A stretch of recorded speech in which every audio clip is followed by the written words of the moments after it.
स्नेहदा स्पन्दन स्नेहदा स्पन्दन।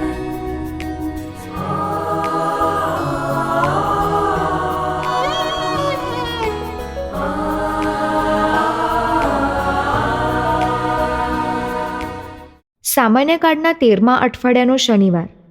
ધર્મસભા આજે સંત અંતોન જખરિયાનું પર્વ ઉજવે છે. આજના શુભ સંદેશમાં ઈસુ એમના આવવાને લગ્ન પ્રસંગ સાથે સરખાવે છે. એમની હાજરીમાં કોઈ ઉપવાસ કરે એ ના ચાલે. એમના આવવાથી આનંદ, પ્રેમ અને શાંતિ સ્થપાયા છે.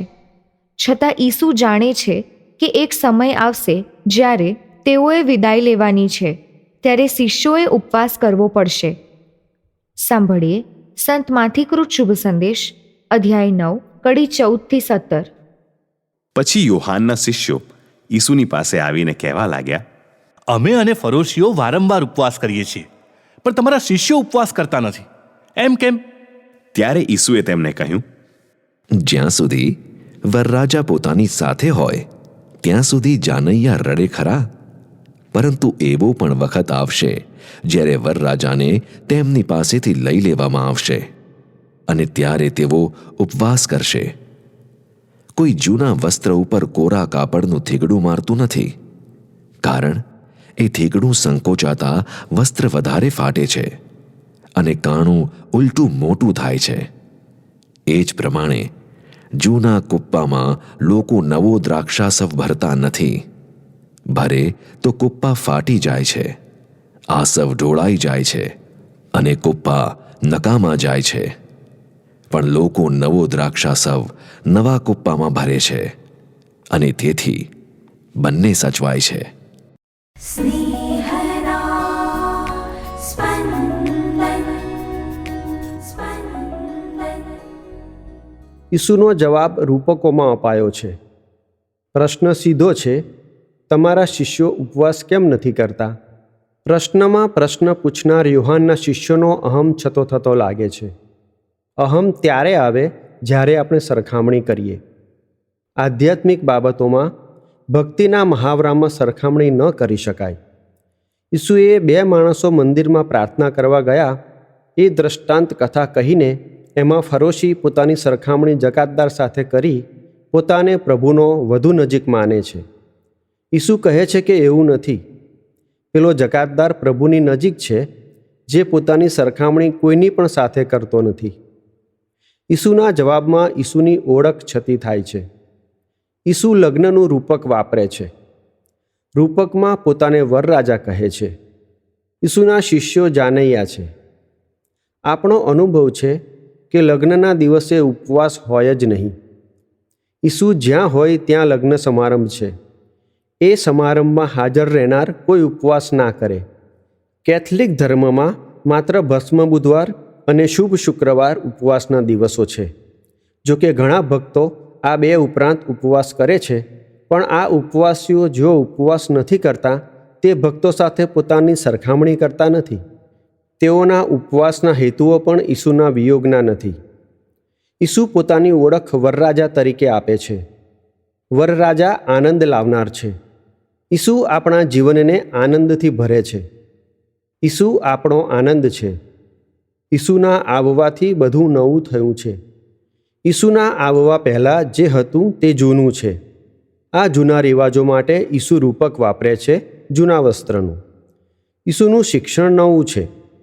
નવાનો જૂના સાથે મેળ ખાતો નથી એ દર્શાવવા ઈસુ જૂના વસ્ત્રના થીગડાને પૂરવા નવા કાપડનો ઉપયોગ કરવો એવું કહે છે.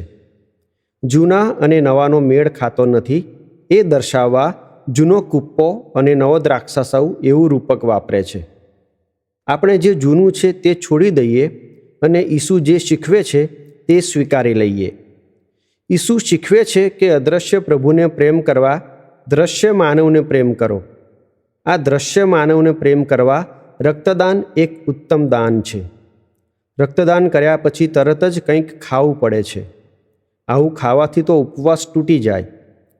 ઉપવાસ ના તોડવા માટે રક્તદાન ના કરવાનો નિર્ણય લઈએ. રક્તદાન ન કરવાથી જરૂરિયાતમંદને નુકસાન થઈ શકે છે. એટલે જરૂરિયાતમંદ દર્દીને મદદરૂપ થવા માટે ઉપવાસ તોડવો પડે તો વાંધો નથી. ઈસુ નિયમ પાળતા હતા, પણ જ્યારે નિયમ માનવને માનવીથી અલગ કરતો હતો ત્યારે એ નિયમ પાળવાનું તેમણે ટાળી દીધું. જકાતદારને ઘેર ના જમવા જવાય. જકાતદાર માનવ નથી. ઈસુ જૂના નિયમને બાજુએ મૂકી જકાતદારને માનવ ગણે છે.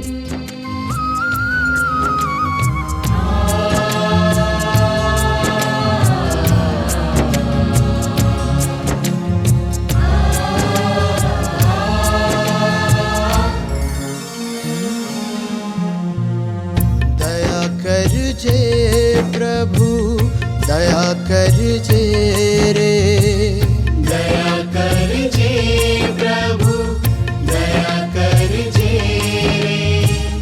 ઓ પ્રભુ મુझ ઉપે દયા કરજે રે, ઓ પ્રભુ મુझ ઉપે દયા કરજે રે. દયા કરજે પ્રભુ, દયા કરજે રે, દયા કરજે પ્રભુ, દયા કરજે રે. ઓ પ્રભુ મુझ ઉપે દયા કરજે રે, ઓ પ્રભુ મુझ ઉપે દયા કરજે રે, દયા કરજે.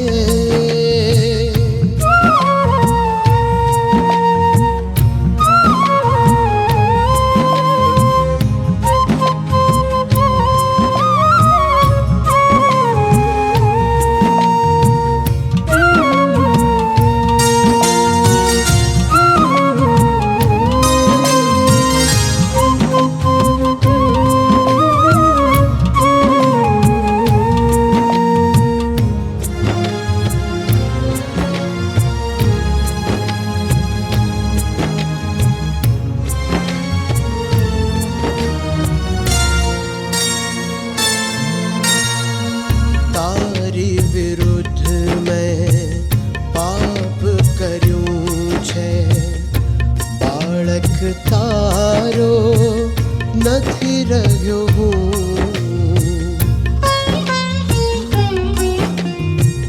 તારી વિરુદ્ધ મેં પાપ કર્યું છે, બાળક તારો નથી રહ્યો હું. ઓ પ્રભુ મને માફી દેજે, ઓ પ્રભુ મને માફી દેજે. ઓ ઈસુ મને સ્વીકારી લેજે, ઓ ઈસુ મને સ્વીકારી લેજે. દયા કરજે પ્રભુ, દયા કરજે રે, દયા કરજે પ્રભુ, દયા કરજે રે. ઓ પ્રભુ મુझ ઉપે દયા કરજે રે, ઓ પ્રભુ મુझ ઉપે દયા કરજે રે, દયા કરજે.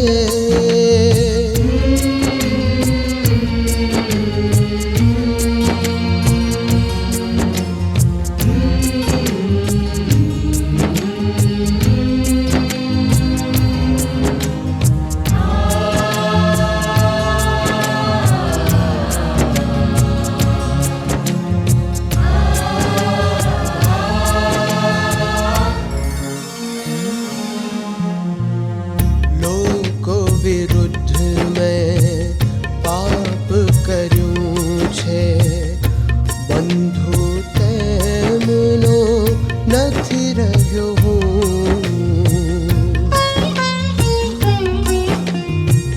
લોકો વિરુદ્ધ મેં પાપ કર્યું છે, બંધુ તેમનો નથી રહ્યો હું.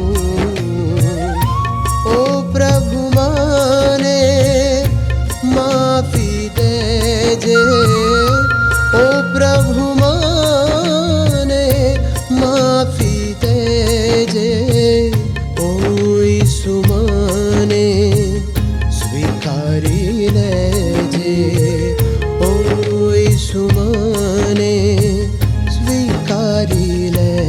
जे दया कर जे प्रभु दया कर जे रे दया कर जे प्रभु दया कर जे ओ प्रभु मुझ पे दया कर जे रे ओ प्रभु मुझ पे दया कर जे दया कर जे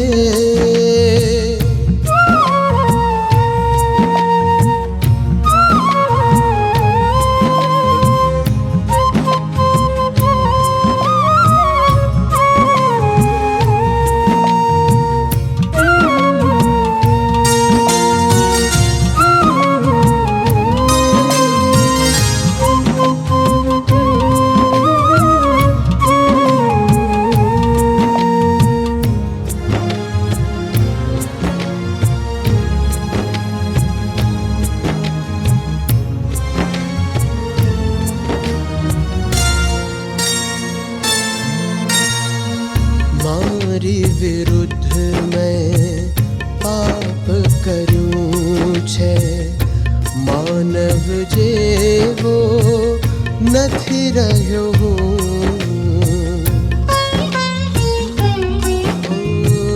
મારી વિરુદ્ધ मैं पाप કર્યું છે માનવ જેવો નથી રહ્યો ओ प्रभु माने माफी देजे ओ प्रभु माने माफी देजे ओ यीशु माने स्वीकारी लेजे ओ यीशु माने स्वीकारी लेजे दया कर जे प्रभु दया कर जे रे दया कर जे प्रभु दया कर जे ओ प्रभु मुझ पे दया कर जे रे ओ प्रभु मुझ पे दया कर जे